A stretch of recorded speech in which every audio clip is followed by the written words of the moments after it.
Welcome to Supply Chain Now, the voice of global supply chain. Supply Chain Now focuses on the best in the business for our worldwide audience, the people, the technologies, the best practices, and today's critical issues, the challenges and opportunities. Stay tuned to hear from those making global business happen right here on Supply Chain Now. Hey, good morning. Scott Luton and Kelly Barner with you here on Supply Chain Now. Welcome to today's show. Kelly, how you doing? I'm doing great, Scott. Glad to be here. I am so happy that you're here, and I'm really happy that our guest is here because we're let's face it, we're head over heels with the mission they're on, the good work they're doing, and we're delighted to partner and collaborate with them. So who am I talking about? Well, we're talking about Hope for Justice, right? Who's on a mission to eradicate modern slavery and human trafficking from the face of the planet. Kelly, it should be a really interesting discussion, right? Based on the other conversations with Tim, absolutely. So, who you're alluding to is our guest, the one and only Tim Nelson, CEO of Hope for Justice. Tim, how you doing? I'm doing really well. So good to see you both and to be with you today. Well, we are delighted. And, you know, Kelly and I, we've seen you in action a lot since the last time you appeared with us when you blew our socks off. Let's face it, the knowledge that you brought, the scope of this immense challenge that we have, this travesties, and that Muhammad Ali quote that we almost kind of we wrapped with. I'd be surprised if folks weren't jumping off our live stream and going to do something because of how you were inspiring them, Tim. Oh, so kind. I really appreciate you saying that. I think the goal of everyone who's in this mission is just to try and make a difference. And I really appreciate you saying that. And, you know, every time I get the privilege to say anything about the work that we're doing, it's a real honor. But the fact that you would be so kind as to say that is real privilege to me. So thank you. You bet. Well, Kelly, as we appreciate that, and you know, we talk for a living, I guess. But as you and I both know, it's about deeds, not words, right? Deeds, not words. Absolutely. So speak to that for a quick second before we get into the Tim Nelson story, because it's about taking action, right? This is one of the things, and actually as part of the Supply Chain and Procurement Awards, we've been talking an awful lot about what do we need to know so that we can take the right actions. This isn't just about talking a good game. It's not just about having the right ideas. It really is about how we take all of that so that in our personal lives and in the work that we do, especially for supply chain and procurement professionals, we are in fact coming through on those words and following up with our deeds and making a difference. Agreed. Well said, Kelly Barner. So let's find out more about Tim Nelson. You know, in the live stream that you joined us, Tim, we had to kind of, based on time, and we had to kind of get to the mission at hand and get to the organization and challenges. We didn't get a good chance to better understand the Tim Nelson story. So let's get to know you better. Let's start with the question we always love to start with. Where'd you grow up, and give us some anecdotes around your upbringing? Yeah, no, amazing. So you can probably tell, for anybody who's not heard me before, I'm not English. I come from Northern Ireland, and the place I grew up is a little place called Inch, and it's in South Down. So to give you your geography lesson for today, it's about 25 miles south of Belfast. Okay. And it is 3 miles away from the very first church in Ireland, in a place called Saul, that St. Patrick built back in the day. St. Patrick, is that right? St. Patrick, yeah, because you know St. Patrick Day is coming up in March, and a lot of people think about the color green shamrocks, and I'm certainly Diageo's seems to taking over a lot of the nature of what that day is, but actually, you know, I found out so much since growing up there that actually St. Patrick was actually trafficked to Ireland and managed to escape.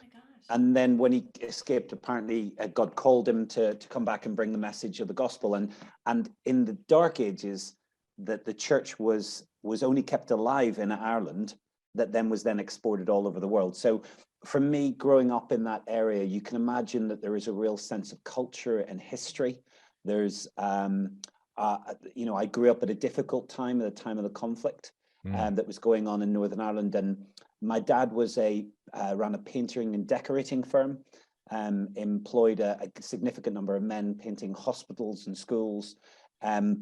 But my mum was principal private secretary to the head of the Northern Irish office, which in legal speak is she was the assistant to the person who was heading up the country's response, and kind of that put us at a place of risk and threat. So my mother and father built the house that we're in, but there was a car bomb that was planted just outside our house before the house was built. So, you know, I went to school in Belfast, which is a 25-mile trip each way, for my secondary school, and had to walk past, you know, the most bombed hotel in Europe, and, you know, controlled explosions going off, and shootings and various things going on, and a really, really crazy time. But amazing time where you get to see the worst of humanity, but the best of humanity at the same time. So, but I had a real privilege, and I was the first person in my family to go to the school I did, a really quite privileged school in Belfast, but that was only because my mum and dad had impressed upon me the importance of education. And because my mum was more politically aware, we all became more politically aware, and I had 3 siblings. They all ended up going into law, all ended up lawyers, marrying lawyers. Don't mess with the Nelson family, folks. I'm telling you, they're coming for you. No, the debates that we would have had at home were absolutely amazing. But I kind of really got my worldview kind of going. I can remember one time, and the kind of, I don't know how you are with your kids in terms of what you would let them do. I think because of my knowledge of what the world is, I'm probably a little bit more restrictive than some might be. But my parents were quite laissez-faire about that. And they let me go at the age of 15 to Malaysia and Australia for 6 months on my own. Wow. By yourself? By myself. And, you know, some funny, like I could talk for stories on end on that one, but I was on a flight to Malaysia, and I'd fallen asleep, and the chap next to me, they were coming around, you know, chicken or beef, because they always have those options for you. And, oh, and what would your son like? And he's like, he's not my son. And then they're like, you know, you're not allowed to actually be on a plane if you're under 16 on your own. No, who knew that? Nobody even asked. So I found myself transiting through Kuala Lumpur airport, and they had to put me in first class lounge and have someone chaperone me. And I rang my mum, and I'm saying, like, I'm in Kuala Lumpur. I'm just watching Sky News. They've just made me breakfast, and I'm going for a shower in a bit. And my mum was just like, what the heck are you doing? So no, just kind of that worldview, that complete sense of you can do anything in the world. And the following year, after I did that trip, I also did a really impactful trip with a group of friends. We went out to Venezuela, Guyana, and Brazil, and did some community projects in the Canama Highlands. And I did my various venture awards that I did at that time. But we were away for 3 months and did some amazing projects. And it just honestly set a really grounding for me of an understanding of maybe from a very small place in Northern Ireland, but actually you can impact the world through just being passionate about making a difference. All right. So there's so much that I want to follow up on there, but for the sake of time, I'm going to toss it over to Kelly in just a second, because we want to explore a little more about that worldview and, of course, what you're doing now. But one quick follow-up question: to be exposed, and as you put it, the parents had that laissez-faire kind of point of view, and just empowered you to kind of pursue your passions at an early age. 15, traveling by yourself abroad, and then later to Venezuela. It seems like to me you had a greater appreciation at an earlier age for kind of the global ecosystem, the global community, global village that exists. Did that really play a part in? I mean, and now, of course, the mission that Hope for Justice is leading is certainly global. Was that a really important experience at an early age for you? I think it was absolutely pivotal. You know, Kelly, you spoke about words and actions, and we had this phrase when we grew up that the lesson you may deliver may be wise and true, but I prefer to learn my lesson by observing what you do. And the more that you get to go across the world and you see what people are doing, you realize that talk is cheap, but it's the actions that are motivating. And you get to see in the poorest of communities what people can do. You know, today we're talking about supply chains, and we're talking about procurement, and we're talking about what they're doing. But actually, people quite often see barriers to things. But in communities where barriers, you don't have the luxury to see barriers. You've got to find a way. And, you know, even we've been talking earlier about the supply procurement awards and people putting forward nominations. And I kind of look at it and go, quite often people go, well, there's a barrier to, I've got to fill in a form, or I've got to get some knowledge as to what we need to do, or what does this mean for us as business? Quite often people can see the barrier and be repelled by it. But what you realize is the successful entrepreneurs, the successful businesses, are that they do not see walls. They see those as doors and opportunities that other people can be on the outside of. So I think for me, you see it all over the world, but you get to realize that quite often what differentiates between those businesses that are kind of good, or those businesses that are average, is whether or not you've got a mindset to, you'll find a way. Right. And on the, you know, if you're faced with global procurement problem and you can't get it from this place, or you can't get it in time, what will you do? You find a way. And I think the awards and everything that they embody for me is all around recognizing who is doing well at this.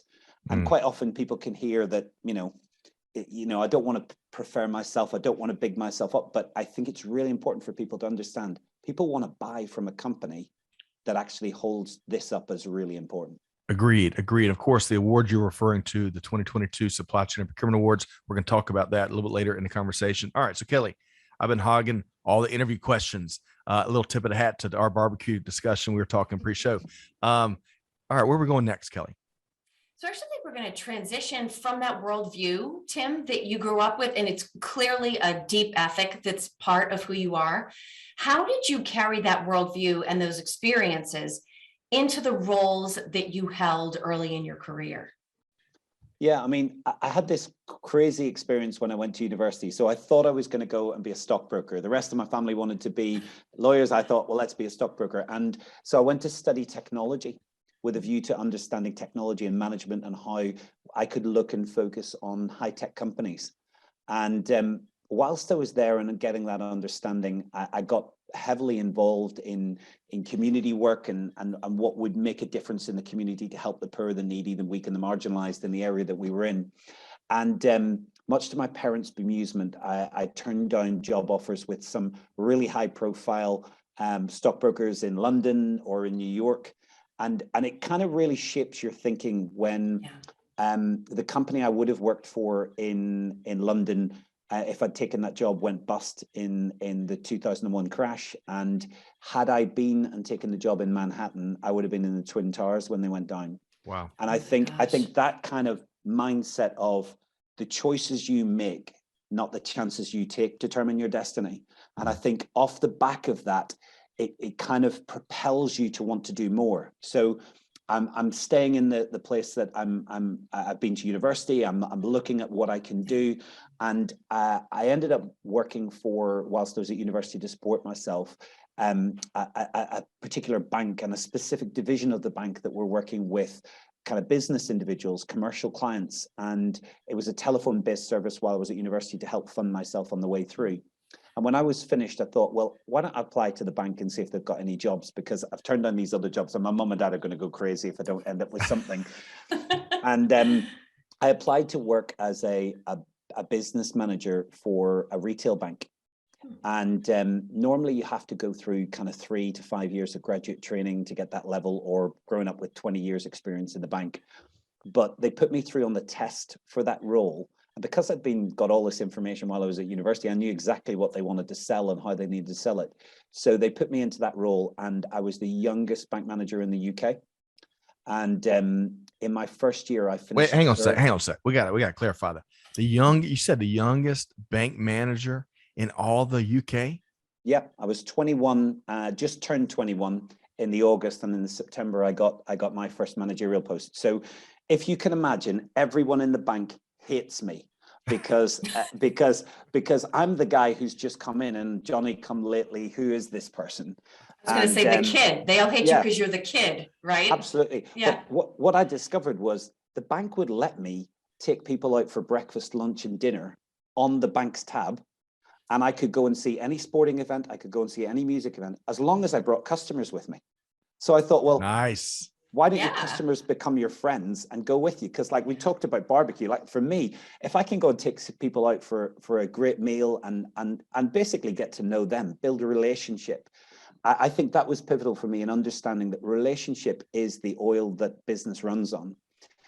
And in my first year, I finished in the bank, I finished third for income generation. Wow. So off the back of that, that caused quite a bit of a stir, as you can imagine, new guy coming in and ended up with this kind of result. So they gave me a promotion to a senior manager. So at that stage, I'm working with more significant clients. I'm helping them with borrowing. I'm helping them understand how they can grow and develop business, how they can take the technological advancement and be able to merge and bring that in. And I was starting to pair businesses up that were in my portfolio so they could do projects together, because I was like, I know you, we've been out to do, how about you come out to the soccer game and we talk about this and how you can work together. And they loved it. Everybody loved it, because I was trying to get, I wasn't in it for me, I was in it for what would do the best for them. Hey, Kelly, Yeah. did you hear that t-shirt-ism that Tim shared a moment ago? Backing up a little bit, the oil relationships are the oil that powers business forward. That almost just paints like a Ferrari, right? For someone that really is good at building strong, sturdy, trust-filled relationships, right? I thought you were going to point out the soccer comment.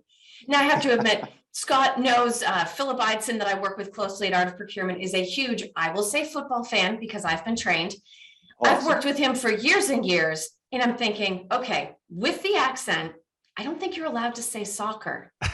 Do I get to qualify? Are you translating for us? I feel like I do that effortlessly now when I'm speaking to anyone on your side of the pond. I end up having have to interpret. I don't have to do sign language. I think you're okay with that. But I think in terms of just kind of clarification, like the Premier League or some of the greater teams, and our head office is in Manchester. So I grew up in Northern Ireland, and we either supported Manchester United or you supported Liverpool. Liverpool were winning everything when I was growing up, so I supported Manchester United, and then the Premier League came and the rest is history. But I think the businesses that I was working with, like I'm still in contact with them kind of 20 plus years now on, because I built solid friendships with them. I wanted what was best for them. And actually it was one of my kind of close friends from that perspective that invited me to even get to know that what business would look like in the States, and invited me to sit as an advisor to an offshore investment trust he was running in America, who's going to pull together $200 million to invest in high-tech businesses, and really liked what I was saying around understanding the profitability of a business, understanding the technological advancement. And it was on that trip that I had a night spare in Los Angeles and invited out for dinner, and a friend who worked for a children's charity asked me if he could bring a friend along. And that friend and that dinner changed my entire life. So sorry, I'm rubbing. Go ahead, Kelly.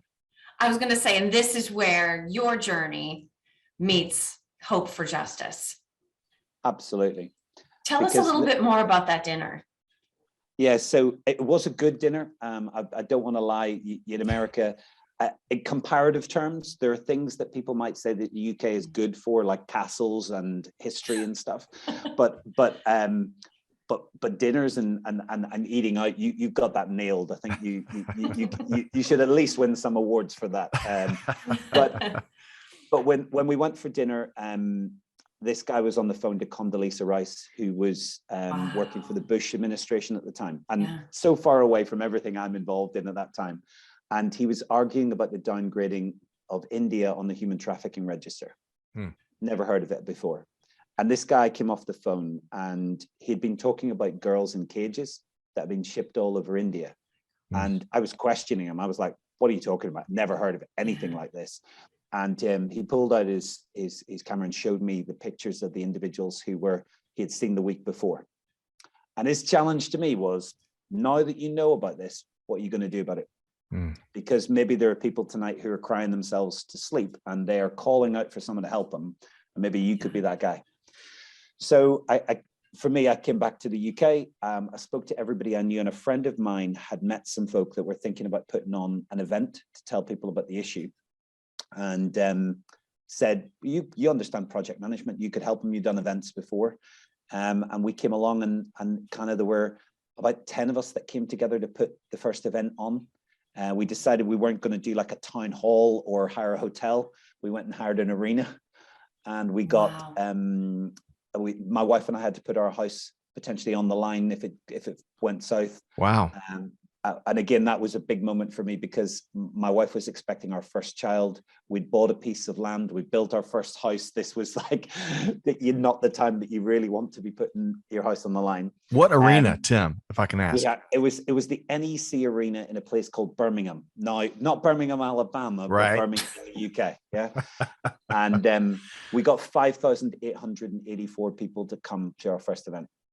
Wow. And that was, for us, honestly, unbelievable, absolutely unbelievable. And that was really the birth of Hope for Justice. And in the group, I got the privilege of naming the charity back in the day, and sat on the founding board of it since the beginning.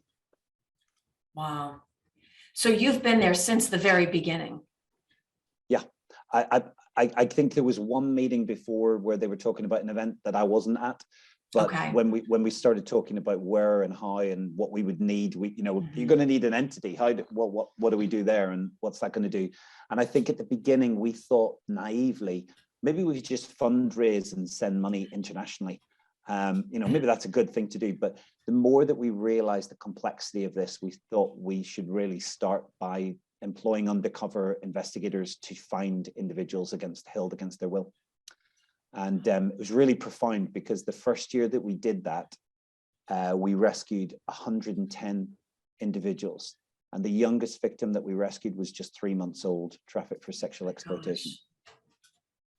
Now that's not, now in the US, I'll say this about the US, there's an awful lot of company hopping at the C-level, right? You're the CEO of this company one day, the next day you're the CEO of a company in a completely different industry with a totally different product offering. It doesn't strike me that just anybody could step in and be the CEO of an organization like Hope for Justice. I mean, certainly we've talked about your worldview. We've talked about sort of the personal calling. You tried stocks, you went back to people. Tech, back to people, right? Everything kind of that draw back to people. What is it that you love the most about your role? That's a really great question. And the way you framed it, honestly, that was brilliant. And anyone who's listening to this, that was a brilliant question. I think for me, it's a real privilege to be in this seat. And I realize, a bit like a conductor in an orchestra, I'm not making the most sound, and I don't get, people often just see the back of me, and they don't actually get to see me. And I'm not looking for fame. I'm actually not looking for fortune. I'm not looking for my name up in lights in any way, shape, or form. I kind of have come to that point of almost, I don't know if you've read Bob Buford's book, but he talks about halftime and about realizing that most people go for success, but actually what you want is significance in what you're doing. And I think I've come to the point of seeing how significant we are as a charity and the impact that we can bring. Mm. And I think everyone can do that. And there's significance in every single person, but most people are prepared not to press into the discomfort that you need to go through, get through the dip. I think Seth Godin talks about the dip that you have to go to come the other side, but most people aren't prepared to go into that to see what significance could look like for them. And it's not easy, and it's not sugar coated, and it comes more like vegetables rather than a steak dinner. It requires each one of us to do extra. But I honestly feel really privileged in every moment that we get to be a team doing this mission, and it is together. We're working to try and end slavery rather than me somehow some hero on a white stallion leading the charge. I think what I feel more is that conductor, like, hey, we need to grow this area because there's a real problem and significance that we need to bring in this area, and hopefully for the team, they feel as empowered as possible to take responsibility and make a bigger difference. Well, and one of the things that you guys are exceptionally effective at is using visuals and data points and videos to tell the story. Scott and I have done a lot of learning and researching to partner with Hope for Justice around the awards. And I find that while you have excellent representation on Twitter and LinkedIn, for me, it's really the Facebook content that sort of hits you in the heart. And there's this excellent balance. You'll have to go back and tell your team. There's this excellent balance between offering up really hard-hitting statistics.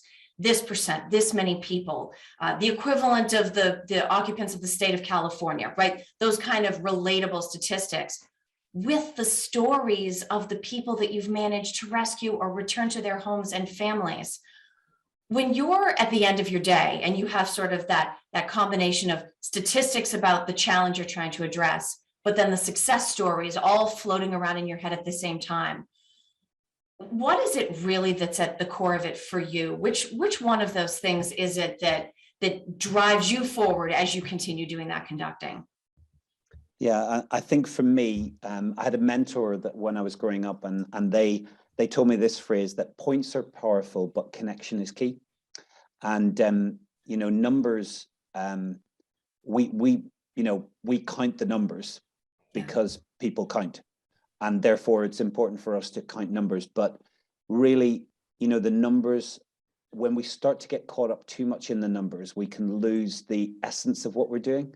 We don't want to be head-led. We need to be heart-motivated, because it causes you to push past particular points. I had a story that came to me just before Christmas. And honestly, I thought about this story a lot over the Christmas break that I took with my family. I have two daughters, one who's 7 and one who's 9 years old. And I get all the notes that come through on a weekly basis to me, and they highlight key issues and key things for me to be aware of. And each part of the world does this so that there's a real sense of understanding, because sometimes when you're in this place, it's incredibly dark and it's incredibly difficult. And it can feel a bit like you're standing in the middle of a freeway and you're trying to tell everybody to stop. And there's not really that motivation for people to stop. But we got this story from our Cambodian office. And it was of an 8-year-old girl and a little girl called Chaya. And this girl had, when they take them through a trauma-informed approach to make sure that the clinical psychologists can ensure we don't want them to carry the trauma and the pain of what's happened to them. We want to try and see them set free. And the short-term transition center there we call a lighthouse, because we want to bring people safe to shore. And one of the clinical psychologists had asked this girl about what she was thankful for, because it's a key part of understanding how you bring hope, is to turn people away from the darkness to the light of thankfulness. And this girl said that she was thankful she got to sleep in a dry bed. And her particular story, we think that she had been trafficked for about 1.5 years. Her mum had got addicted to, I think, heroin, and had lost the home that they lived in. She found herself on the streets, and she was selling the little girl from man to man. And I think for me, when you get to a point in your life where you go, I really have so much to be thankful for. You know, I feel I won the lottery of life, being brought up in a family that cared for me and loved me and were able to provide for me. I may not have had the footballer's life, or the privileged upbringing, but I've learned a lot. But you know, when you come back to that story, that's the story that I remember, and it leaves an indelible mark on you, because when it gets dark and it gets hard and you have to push past, I'm sure there are lots of people who are watching now today, and you're thinking, what am I doing this for in business? And I'm having to work hard, and I'm having to press in, and I'm having to, I'm not getting the returns that I thought, or, the complexity of procurement. It doesn't arrive when it's meant to arrive. And the Kanban systems that we've set up for things just in time are just not coming through. I think what you need to have is that your why leads you to a place that can get you past those difficult points. And I get a profound understanding that it's the stories I think I will remember forever. The numbers themselves may fade, but it's that points are powerful, but that connection is absolutely key. And I believe she wrote a poem, didn't she? Is it Chaya's poem that's featured in some of your content? Just talk about a lighthouse. She's a lighthouse. It's hope-filled, it's optimistic. You would never guess by reading her words what this little girl had already been through in her life. Yeah, absolutely. And that's the joy. And that's what I'm saying. It's like, I feel like I'm in the most privileged job of anyone in the world. And it's not easy. It's, every day is, I describe this, and a lot of people might resonate with this, is moving from one difficult situation to another difficult situation and trying to stay positive in between. Yeah. But I think the reality is you have to, because there are people, men, women, and children all over the world who need us to not be so preoccupied with our own self-importance and get off our blessed assurance and do something about it. Agreed. And more folks must set the challenge if we're going to make progress in our efforts, joint efforts to eradicate modern slavery and human trafficking. And that's where we're going next. So I want to, again, for our listeners, Hope for Justice, a purpose-driven nonprofit that is committed to eradicate these travesties from the face of the planet. And there's lots of ways that you can support the organization. We'll touch on that towards the end of today's conversation. But Tim, what, when you joined us for the live stream, you blew our mind with some of the facts and figures and just aspects of this fight against these horrible things. What are just a couple of things our listeners have to understand about modern slavery and human trafficking? Yeah, I think the first thing to try and bring to people's awareness is that this isn't just an international issue. This is a local issue. I said this last time I was on, that, if you heard that your daughter or your niece or your grandchild had been trafficked, had been taken, you'd do absolutely anything to get them back. But the sad reality is that they are someone's daughter, someone's son. They are connected to someone who is desperate to have them back. I think I heard a statistic 2 weeks ago, which I'm still trying to process. Online sexual exploitation through the pandemic has grown massively. Yes. And there are currently 2,000 individual transactions a minute now processed for online sexual exploitation. Children are being groomed. Our Cambodian program told me just last week, 95% of all the victims have been groomed online first. These types of things, these types of statistics, you go, that how many minutes has just gone past and how many individuals have felt that pain. But also, I think when you look at the vastness of, it's estimated that there are 40.3 million individuals who are held in some form of trafficking and modern slavery. There are, when we look at the reality of how big a business this is, it's a $150 billion industry for serious and organized crime, the second biggest only after drugs, and growing. The issues of the pandemic have exacerbated the issues that pushed more people into poverty. We're starting to see, because of inflation and pressures that are placed on families, those burdens of poverty. And if individuals come with a token of how something is going to be so good for that child to get a job in the city and then find themselves enslaved. And we need to do more. We need to press into it more. We need to understand it more.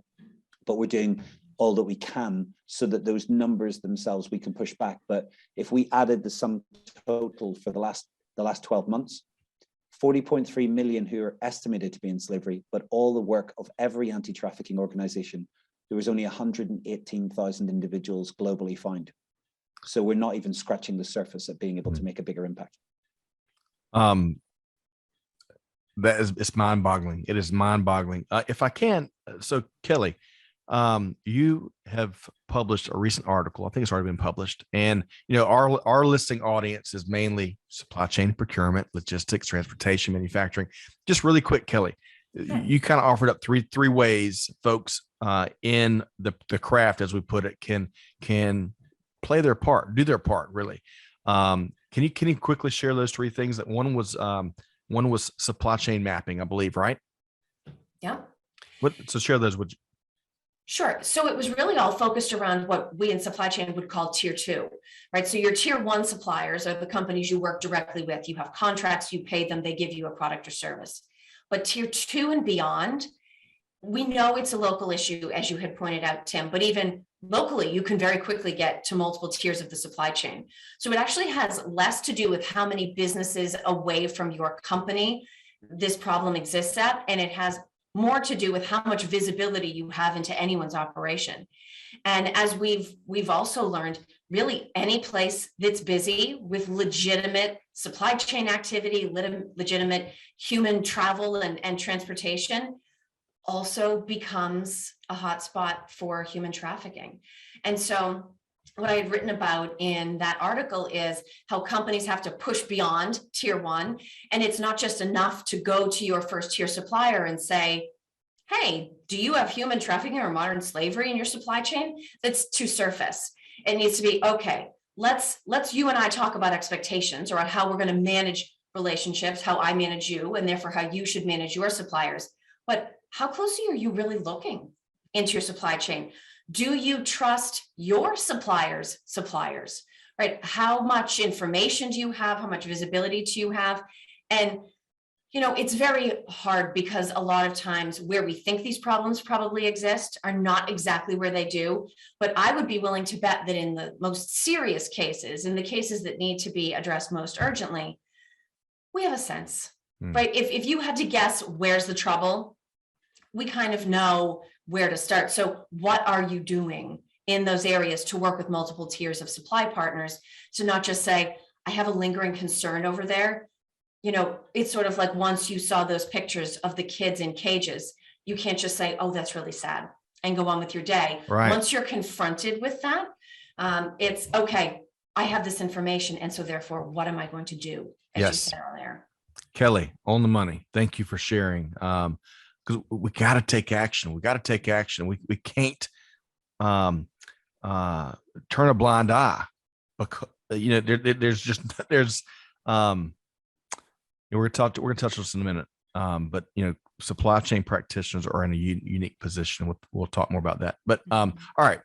So Korai Koze and our friends at Gartner, Kelly, we heard a little birdie told us about something that's coming up this summer. But before that, you and Hope for Justice partnered with the fine folks at Gartner on a project here recently. Tell us a little more about that.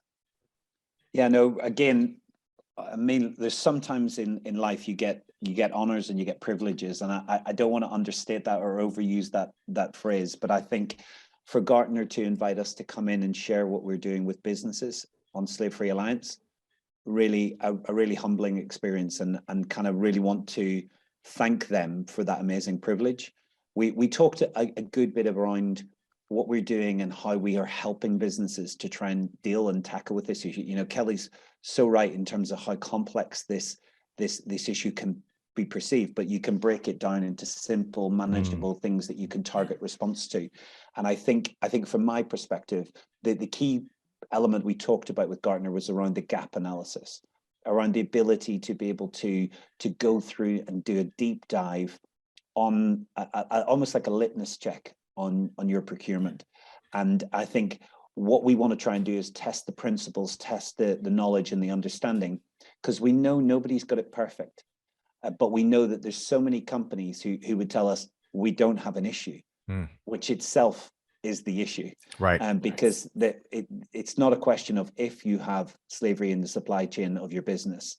Somewhere between 70 and 80% of all businesses will have modern slavery within their business, will have human trafficking. And for what we're finding, it's whether you're prepared to look, and what will you do when you find it. And we want to try and help as much as we can. We want to do what we can to help businesses, and Slave Free Alliance is our way in which we work with companies. And the work that we did with Gartner was just to unpack that a bit in terms of the steps that we take with companies and how we're trying to help businesses as a trusted friend. We're not here to expose people for doing wrong. We want to try and help people, because I know how complex procurement is. I've sat with individuals who've got, one company I was with last week had 70,000 first tier suppliers. So in that scenario, the complexities around even just being able to ensure that people are paid a fair wage in the first tier is really complex. So I don't want to glam up how challenging procurement can be, but we want to make it simple, we want to make it strategic, and we want to make it helpful for people. So Gartner gave us the ability to go through some of the methodology, unpick it, get under the skin. And certainly Corey was amazing in terms of how he led that, and kind of the link directly to the event coming up. Really, really genuinely humbled to be even included in that lineup. We're talking about the Gartner Supply Chain Symposium in June 2022. So I love that you and Korai are going to be keynoting amongst the keynotes at the symposium. And I'll tell you, like we talked about pre-show, Kelly, I'm sure we're both feel the same, that to reach the Gartner organization, right? And Yes. the esteemed Gartner organization and all the folks that work with all the organizations of all sizes, it just elevates, will elevate what the mission of Hope for Justice is on. And I'm just tickled that that's going to take place in June. So, Kelly, I'll give you a chance to weigh in there before we switch over to the awards and talk about that. Sure. So I guess last question for you, Tim. We've talked a little bit about how complicated procurement is. We all know how complicated supply chain is. Why are we the ones? Why are we the ones that should pick up this mantle of helping organizations like Hope for Justice eradicate human trafficking and modern slavery? Clearly, Gartner is a fundamentally very serious organization. They don't do anything without full legitimacy and authenticity. So, that's a seal of approval if all the work that you've already done hasn't been. But why should we personally, as a profession, take this on as sort of our cause? Yeah, no, it's an interesting question. I think I would answer it this way. We have this freedom wall that we've created at Hope for Justice, which effectively is the symbol of a lady called Sophia who got rescued in Cambodia, and she was rescued and held in thick chains with a padlock, and we put an open padlock on the wall. And every time we get someone who was rescued, we write their name and we write the year they were rescued. It's our wall of freedom, or our freedom wall, as we call it. I've realized that individuals themselves have the key to freedom. But what I've also realized is procurement specialists are, let me describe it like this. Whenever you go into a building, a big building, 10-story building or whatever, there's a person in that building who probably has a key that opens every door. Yes. And they may be a janitor, they may be a security personnel. We all know those people exist and kind of do amazing jobs at what they do. But I think in the world we're in, procurement specialists are master keys to freedom, because they can open many, many, many doors of freedom by making different choices, by understanding what you need to do and how you need to look and how you need to, you position your company so that it becomes a fortress, so that, there's no entry for those individual traffickers who are looking to embed themselves into your supply chain. But first of all, you just need to recognize it, but you also need to recognize that the legacy of what that can be. And, as much as I would love it to be the CEO who makes those calls in a company, the sad reality is CEOs themselves have power, but they're more conductors rather than necessarily the individual who's going to bring the freedom. Whereas procurement specialists, for people who are within the supply chains of businesses, you hold that key. And every time you pick up your keys at home, I'd want you to be thinking, I can be the master key to freedom. Every time you use a key to get into your door at home, or many cars don't have them for your car now, but you still might have something that looks like a shape of a key somewhere. I'd love for you to be thinking, I can be the key to freedom, and maybe I need to be unlocking that door. Yeah. Well, I don't think I've ever felt so proud to work in procurement. Thank you for putting it that way. And hopefully, everyone that's listening to this, whether they consider themselves procurement or supply chain, thinks of themselves as the key, because there is something that each of us can do. Agreed. Beautiful sentiment between the two of y'all. So let's switch gears. Talking about things that you can do. We're delighted here between Supply Chain Now and Buyers Meeting Point and Art of Procurement to have put together the 2022 Supply Chain and Procurement Awards, right? Which builds on, really is powered by a legacy from several other more localized awards we've run here in Atlanta for a couple of years. And we're delighted to have partnered not just with Hope for Justice, which in and of itself is something we're very proud of, but from the very beginning, Tim, kind of along the lines of what you were talking about earlier, that dinner and the initial days of Hope for Justice and your why. Well, when we got together, we didn't want to put together, Kelly, another run of the mill awards program, and not only because that's boring, but there's no purpose. And what's the why? What's the so what? So to not only partner with Hope for Justice and really bake purpose into the event. Yes, we're going to celebrate the good news that the industry has had, organizations and individuals, but we're going to do so with purpose to bring awareness to these travesties that both of y'all are speaking to. We've got to take more action. So Kelly, I'm going to get Tim's take on the awards, but this has been a joint labor of love, right? Me and you and Phil and the whole Amanda, the whole planning team. A couple of your initial thoughts, and then we're going to get Tim to weigh in. Sure. So, I mean, for me, it simply comes down to education. There are so many different things that companies and procurement and supply chain within those companies is being asked to do now. There's sustainability, there's diversity, there's, of course, we're dealing with inflation and disruptions and material scarcity. And sometimes it feels like we have to rank those things. But if we're ever in a position where we're putting any of these things above human well-being, it does seem like we've kind of lost our way. And that's the opportunity to sort of refocus on what ultimately matters in the big picture. And maybe it means putting in a little bit more effort because you do have to protect the bottom line.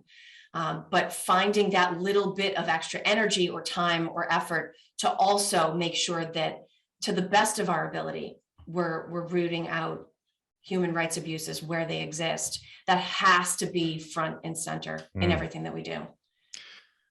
Well said.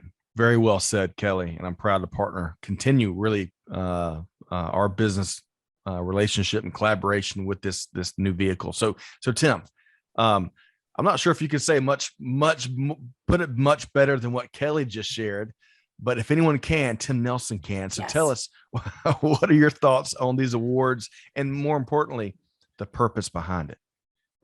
Yeah, I mean, I know from speaking to lots of procurement people, you're not the upfront flashy person. There's a reason why you're in procurement, because you actually want to make a difference. Yeah.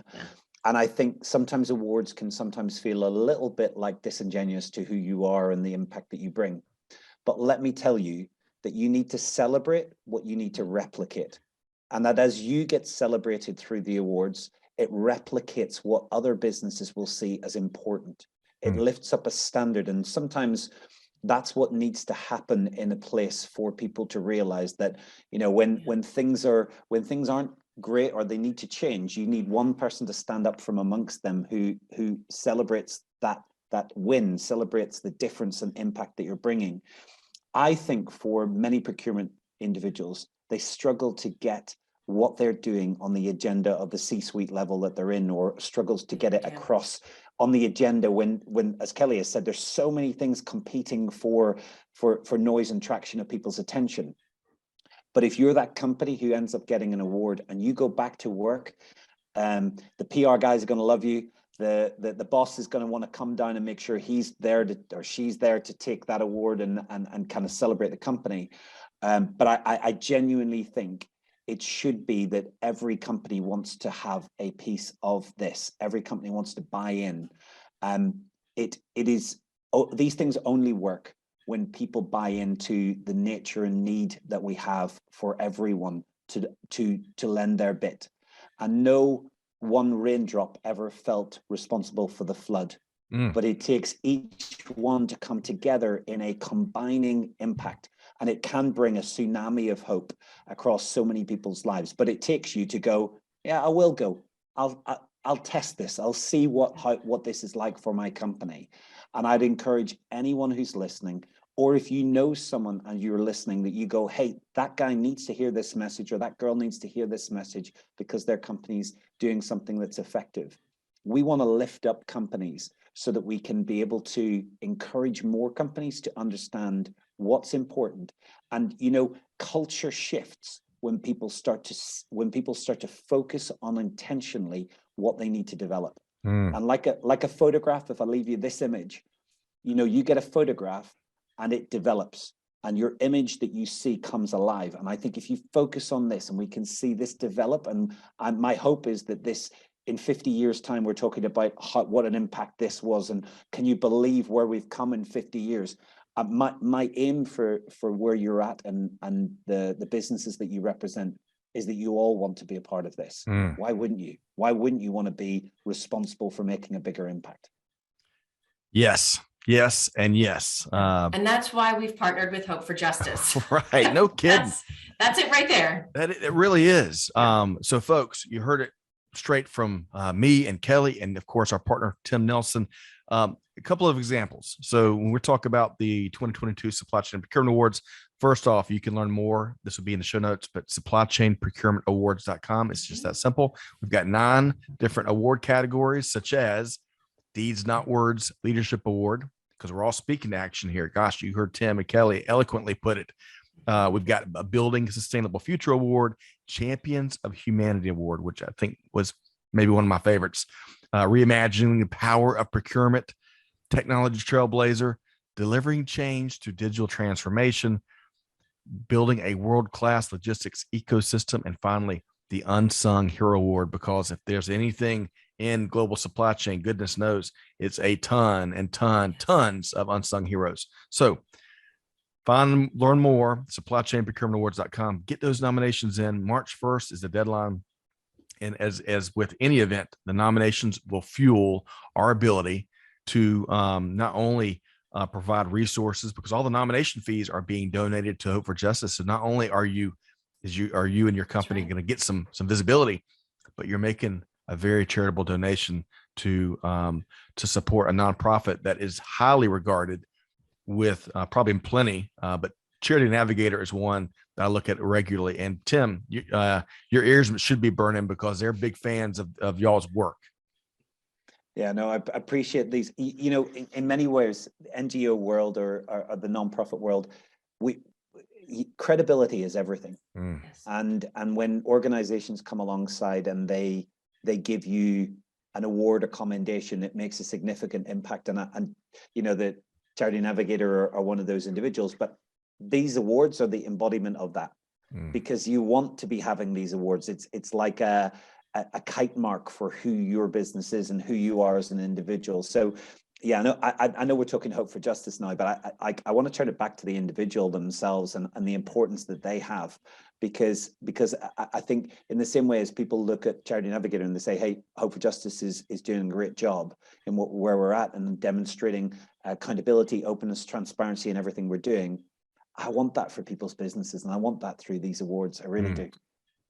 Well, we appreciate your kind comments. More importantly, we appreciate your active partnership, and we look forward to building that tidal wave of awareness for these travesties, but more importantly, perhaps the support for eradicating these travesties. And so we really just big fans of what is going on, what Hope for Justice is leading. So, all right. So Kelly, before we start to wrap, and we make sure folks know how to connect with Tim and Hope for Justice, because folks, we strongly encourage it outside of our awards, outside of, you know, our work together. Hey, go direct and partner up with Hope for Justice to consume their information so you can be more informed and savvy, and you can take action with important consequences. But Kelly, your final word before we make sure folks know how to connect with Tim. My final word, Tim, is just thank you. Thank you for giving us the opportunity to learn, giving us something else that we can do, and for reminding us that no, procurement does not feel particularly sparkly. We're sort of the introvert club, but that doesn't mean that the work we are doing behind the scenes isn't incredibly impactful. So thank you for reminding us of that part of our work. Agreed, Kelly. Okay. So Tim, I know we're just still, after an hour of chatting with you, we're still just scraping the iceberg on a variety of fronts. Your story, Hope for Justice, the mission you're on, unfortunately the massive scope of these challenges. But there's more time, and we want to make sure folks know how to connect and get involved with Hope for Justice. How can they connect with you and the organization? Yeah, so hopeforjustice.org, our website, you can hit us up and connect in.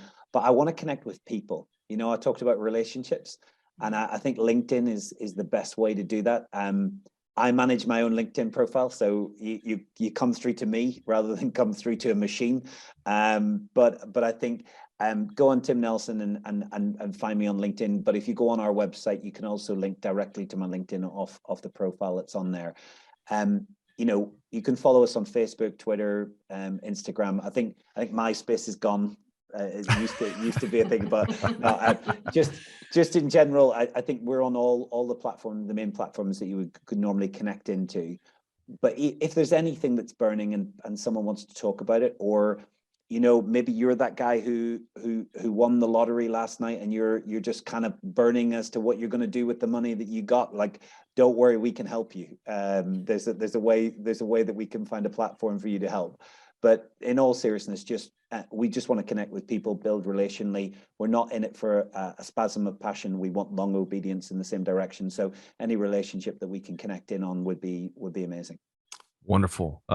Excellent organization, noble mission, deeds, not words. Y'all really embodied that, Tim, and we're proud to build on our collaboration and conduct this partnership via the award. So a lot more to come. hopeforjustice.org. Make sure you connect with Tim Nelson via LinkedIn. We're going to make it easy. We're going to include those links in the show notes. So if you're listening to this, you're just really one click away. So Kelly, gosh, Buyer's Meeting Point, Dial P for Procurement, Art of Procurement, the LinkedIn Accelerator Program, which has been really cool. A lot of your conversations around supplier diversity and whatnot. How can folks connect with you? So it should be simple. Please connect with me on LinkedIn. LinkedIn is now recommending that you follow people. Please connect with me. Please reach out, include a note, connect with me. I like Tim. I love the relationships. I love the exchanges. Let me know why you're reaching out. But absolutely, either buyersmeetingpoint.com, artofprocurement.com, Dial P is part of Supply Chain Now, or find me directly on LinkedIn. It's just that easy. Tim, I'm gonna adjust your phrase a little bit. You said relationships are the oil that powers global business. I'm really surprised you didn't say petro that powers global business. You're really throwing us for a loop with these Americanized jargon here, Tim. I try my best to try and to communicate in a way that I don't need hieroglyphs from a Northern Irish man, but I am told that I'm not represented like the English. I promise you, I'm not going to tax the tea. We had Brexit, but I'm told you can have Brentrance back if any of you do want to. The Queen is waiting. You can. The US can come back. It's okay. Well, hey, Tim, always a pleasure. Really, and we enjoy all the things we've talked about. But man, your personality and your stories and your sense of humor really makes diving into all the rest of it a lot more enjoyable. So, folks, we've been chatting with Tim Nelson. Again with Hope for Justice. So make sure you connect with them. Kelly Barner, a pleasure to do this interview with you. A pleasure to do the collaboration on the awards and everything else with you. Stay tuned. We're going to see Kelly launching the second season soon of Dial P for Procurement. And as Tim and Kelly both have said, procurement's cool these days, folks. You got to get with the program. Wicked cool. Wicked cool. Yeah. Wicked cool on that. So, folks, hopefully you enjoyed this conversation as much as I have. Big thanks to Tim and Kelly. Hey, got to take action. Got to find a way, no matter how small, but taking action and taking action soon. You can always build on those actions. So, on behalf of our entire team here at Supply Chain Now, got to challenge you. Hey, do good, give forward, but most importantly, be the change. Be like Tim Nelson, Hope for Justice. And on that note, we'll see you next time right back here on Supply Chain Now. Thanks, everybody. Thanks for being a part of our Supply Chain Now community. Check out all of our programming at supplychainnow.com and make sure you subscribe to Supply Chain Now anywhere you listen to podcasts. And follow us on Facebook, LinkedIn, Twitter, and Instagram. See you next time on Supply Chain Now.